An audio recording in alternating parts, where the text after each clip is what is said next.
Praise the lord. అందరికీ వందనాలు. ఈరోజు దేవుని వాక్యం అనే కార్యక్రమానికి మీకు అందరికీ ఆహ్వానం తెలియజేస్తున్నాను. నేటి దిన మూల వాక్యముగా కీర్తనల గ్రంథము 19వ అధ్యాయము 8వ వచన భాగాన్ని చదువుకుందాం. యెహోవా ఉపదేశములు నిర్దోషమైనవి, అవి హృదయమును సంతోషపరచును. చూడండి ప్రియులారా, ఇక్కడ చదివిన లేఖన భాగములో మనం ఒక చక్కటి విషయాన్ని మనము చూడగలుగుతున్నాం. ఏమిటి ఆ విషయం అని అంటే ప్రియులారా, హృదయమును సంతోషపరచును అనే మాటలు ఇక్కడ మనం చూస్తున్నాం. ఏవి హృదయమును సంతోషపరుస్తాయి? హృదయానికి సంతోషం అనేది ఎప్పుడు వస్తుంది అని అంటే, మనము అనుకున్నవి జరిగినప్పుడు హృదయానికి సంతోషం వస్తుంది. చూడండి ప్రియులారా, లోకములో ఉండేటువంటి సంతోషం వేరు, నిత్యము ప్రతి దినము ఉండేటువంటి సంతోషము వేరు. ప్రతి దినము ఉండేటువంటి సంతోషం వేరు. లోకములో సంతోషములు కొంతకాలము, కొన్ని రోజులు, కొన్ని గంటలు మాత్రమే ఉంటాయి. చూడండి ప్రియులారా, కొంతమంది రకరకాల అలవాట్లకు బానిసైనటువంటి వాళ్ళు ఉంటారు. అలవాట్లకు బానిసైనటువంటి వాళ్ళు వాళ్ళ జీవితంలో ఎదురవుతున్న పోరాటాలు అవి మర్చిపోవడానికి కొంతమంది మద్యం తాగుతూ ఉంటారు. అది తాగి దాని మత్తులో మర్చిపోయే వాళ్ళు ఉంటారు. మరి కొంతమంది ప్రశాంతత లేదు అని చెప్పేసి వాళ్ళు ఏం చేస్తారంటే, అక్కడ సినిమా హాల్లోకి వెళ్ళి కూర్చుంటారు, ప్రశాంతంగా 3 గంటలు గడుపుతారు. దాని తర్వాత మరలా అదేవిధంగా వారి జీవితంలో నువ్వు చెప్పుకుంటూ పోతే లోకములో ఉండేటువంటి ఆటలు కానీ పాటలు కానీ ఏవైనా కానీ కొన్ని గంటలు మాత్రమే అది ఉంటుంది. కానీ ప్రియులారా, దేవుడి దగ్గర వచ్చే సంతోషం, దేవుడిచ్చేటువంటి సంతోషం, దేవుడిచ్చేటువంటి ఆనందం నీ బ్రతుకు దినములన్నీ ఉంటుందని దేవుని యొక్క లేఖనాల్లో మనం చూస్తున్నాం.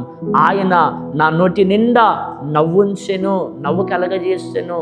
అవును ప్రియులారా, మన నోటి నిండగా మనము సంతోషించి ఆనందించాలి అని అంటే వాక్యం సెలవిస్తుంది, ఆయన చెంతనే అది ఉన్నది అని వాక్యం సెలవు. నా సన్నిధిలో నిత్య సంపూర్ణ సంతోషము కలదని వాక్యం సెలవిస్తుంది. ఆయన సన్నిధిలో సంపూర్ణ ఆనందము ఉన్నది, ఆయన సన్నిధిలో సంపూర్ణమైనటువంటి సంతోషము ఉన్నదని వాక్యం సెలవిస్తున్నది. చూడండి ప్రియులారా, ఒక మనుషునికి అస్సలు సంతోషం ఎప్పుడు వస్తుంది? ఒక మనుషునికి అస్సలు సంతోషం, నిజంగా సంతోషం ఎప్పుడు వస్తుందని అంటే, ఉదాహరణకు ఒక కుటుంబంలో 2 పిల్లలు ఉన్నారనుకోండి.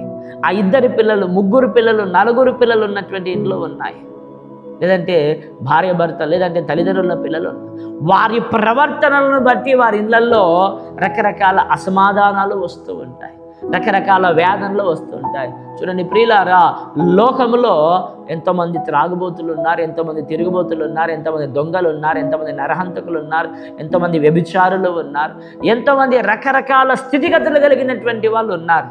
వీళ్ళందరిని బట్టి ఎప్పుడు మనకు సంతోషం వస్తుంది అని అంటే, త్రాగుబోతుడు మారినప్పుడు సంతోషం వస్తుంది, తిరుగుబోతు మారినప్పుడు సంతోషం వస్తుంది, నరహంతకుడు మారినప్పుడు సంతోషం.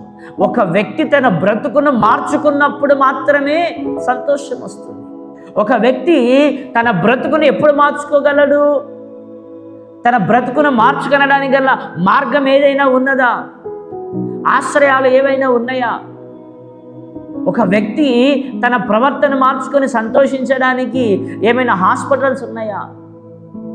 తాగుబోతుని తీసుకుపోయి హాస్పిటల్లో డాక్టర్ అడగండి, సార్ డాక్టర్ గారు నీకు రోజుకు 1000 రూపాయలు ఇస్తావు, 10 రోజులు ఇది పెట్టుకొని ఇతడు తాగును మానిపి అని ఎవరైనా చెప్పండి.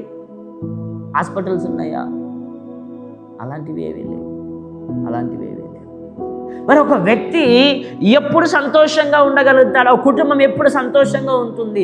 ఎవరికి అసలు సంతోషం వస్తుంది అంటే, ప్రియులారా, వాక్యం చాలా స్పష్టంగా తెలియజేస్తుంది, ఆయన ఉపదేశము వినువానికి హృదయములో సంతోషం అని వాక్యం సెలవిస్తుంది. ఉపదేశం అనగా ఆయన మాటలు, ఆయన వాక్యము ఎవడు వింటాడో వానికి సంతోషం అని లేఖనాల్లో మనం చూస్తున్నాం.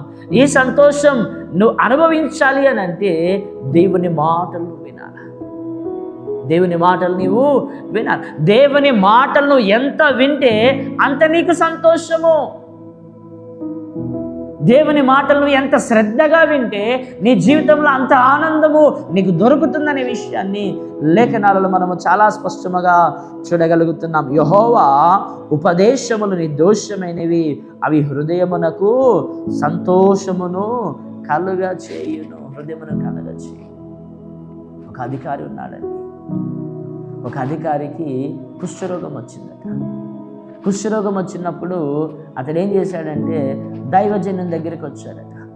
దైవజనుని దగ్గరికి వచ్చినప్పుడు దైవజనుడు అన్నాడట, అయ్యా నువ్వు వెళ్ళి యోర్దానులో 7 మారులు మునిగి నాయన అని చెప్పాడట. అతడు అసహించుకున్నాడు, గునుక్కున్నాడు, సనుక్కున్నాడు. నాకున్న ఈ రోగం పోయి, నాకున్న ఈ వ్యాధి పోయి, నాకున్న ఈ సమస్య పోయి నేను సంతోషముగా నా దేశానికి వెళ్తాను అనుకున్నాను. అయితే ఏదేదో చెప్తూ ఉన్నాడని చెప్పి వేదన పడుతున్నాడు, సనుగుతున్నాడు, గునుగుతున్నాడు. ఏదేమని ప్రియులారా, మధ్యవర్తుల ద్వారా అతడు ఒప్పించబడి ఎలాగైతే యోర్దాను నదిలోనికి వెళ్ళి 7 మార్లు మునిగి లేచాడో అప్పుడు ఏమయ్యిందంటే 7వసారి లేచినప్పుడు గొప్ప సంతోషంతో ఉన్నాడట, గొప్ప ఆనందముతో ఉన్నాడట. ఎందుకు అనంటే తన దేహమంతా పసిపిల్లల దేహం వల్ల మారిపోయిందట. తన దేహమంతా కురుపులతో, తన దేహమంతా గాయములతో, తన దేహమంతా రోగముతో ఉన్నది. కానీ అదంతా కొట్టివేయబడ్డది. కంటికి కనిపించకుండా క్షణములో మానమైపోయిందట. ఆ అద్భుతం ఎలా జరిగింది? ఆశ్చర్యమైన కార్యం ఎలా జరిగింది అంటే వాక్యం చాలా స్పష్టంగా తెలియజేస్తూ ఉన్నది. అతడు దైవజనుడు చెప్పిన మాటలు విన్నాడు.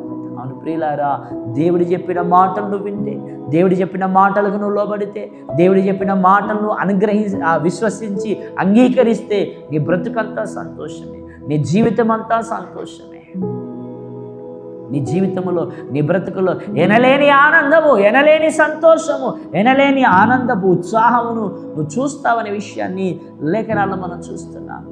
ఒక గుడ్డివాడు వచ్చాడట యేసుక్రీస్తు వారి దగ్గరికి వచ్చి, అయ్యా నేను చిన్నప్పటి నుంచి గుడ్డివాడిగా ఉన్నాను, నా బ్రతుకులో ఎవరిని చూడలేను, ఎవరినితో కలిసి ఉండలేను, నా బ్రతుకంతా చీకటిమయమైపోయింది, నా మీద ఏమైనా కనికరం చూపించు ప్రభు అంటే యేసుక్రీస్తు వారు ఉమ్ము వేసి అన్నాడట, ఇదిగో ఆ ఉమ్ము తీసుకొని, ఆ మట్టి తీసుకొని బురద చేసుకొని నీ కళ్ళకు రాసుకొని కొన్నట్లనికి వెళ్ళి కడుక్కో అన్నాడట. చూడండి ప్రియులారా, ఈ మాట ఆయనకు అసహ్యంగా ఉండవచ్చు, ఈ మాట ఆయనకి హేళనగా ఉండవచ్చు, ఈ మాట ఆయనకు చులకన చేసి ఉండవచ్చు, ఈ కార్యం చేస్తే అతడు అవమానపరచబడవచ్చు. కానీ ప్రియులారా, ఎంత నీచమైన పనైనా, ఎంత కఠినమైన పనైనా, ఎంత ఇదైనా ఆయన ఏం చేశాడంటే అది తీసుకొని ఏం చేశాడు, కళ్ళకు అద్దుకున్నాడు, కొన్నిట్లోకి వెళ్ళి కడుక్కున్నాడు.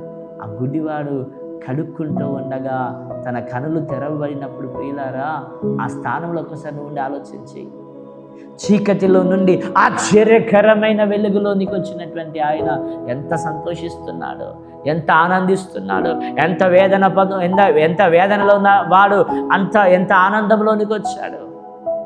కనుక నేటి ఉదయకాల సమయం ముందు నీ జీవితంలో, నీ బ్రతుకులో సంతోషము రావాలి అంటే, సమాధానము రావాలి అని అంటే, ఆశీర్వాదపు కృపలు నువ్వు అనుభవించాలి అని అంటే ఆయన మాటలు వింటే నీకు వస్తాయి. ఆయన మాటలు వింటే వస్తాయి. యేసుక్రీస్తు వారు అన్నారు కదా, పదండి మనము సమాధి దగ్గరికి వెళ్దాము అన్నారు. సమాధి దగ్గరికి మనము వెళ్దామన్నారు. వద్దయ్యా, ఎందుకని ఆపేశారా వాళ్ళు? వాళ్ళకున్న సందేహాలు చెప్పారు. ఏమని చెప్పారు? అయ్యా ఎందుకయ్యా, దుర్వాసన వస్తుందేమయ్యా అని అన్నారు. కానీ యేసుక్రీస్తు వారు అక్కడ చెప్పిన తర్వాత, ఆ మాటలు విన్న తర్వాత, అక్కడికి పోయిన తర్వాత ఆయన కార్యమును చూసినప్పుడు అందరు ఆశ్చర్యపోతున్నారు, అందరూ సంతోషిస్తున్నారు, అందరూ ఆనందిస్తున్నారు. ఇన్నిటి ఉదయకాల సమయం ముందు ఆయన మాటలు వింటే నీ జీవితంలో అద్భుతమైన ఆనందమును అనుభవిస్తావు. నీ హృదయం నిండా వేదన, నీ హృదయం నిండా బాధ, నీ హృదయం నిండా గాయాలు, నీ హృదయం నిండా మనశ్శాంతి లేని స్థితి. ఎందుకనంటే ఆయన మాటలు నీ కరువై ఉన్నాయి. కనుక ఆయన మాటల్ని హృదయంలోనికి చేర్చుకో, ఆయన మాటలు విని, ఆయన మాటలకు లోబడు. ఆయన మాటలు నీకు శాశ్వతమైన ఆనందము, సంతోషము కలగజేస్తాయి. అట్టి భాగ్యము దేవుడు మనకిచ్చును గాక. ఆమేన్. ప్రార్థన చేసుకుందాం. పరిశుద్ధులని వందనాలు, స్తోత్రాలు. ఎన్ని మాటలు నాలో మాలో అందరిలో ఫలింపజేసి మీరు మహిమయు ఘనతయు ప్రభావాలు పొందుకొనమని త్రియేక దేవుని యేసు నామమున వేడుకుంటున్నాము తండ్రి. ఆమేన్.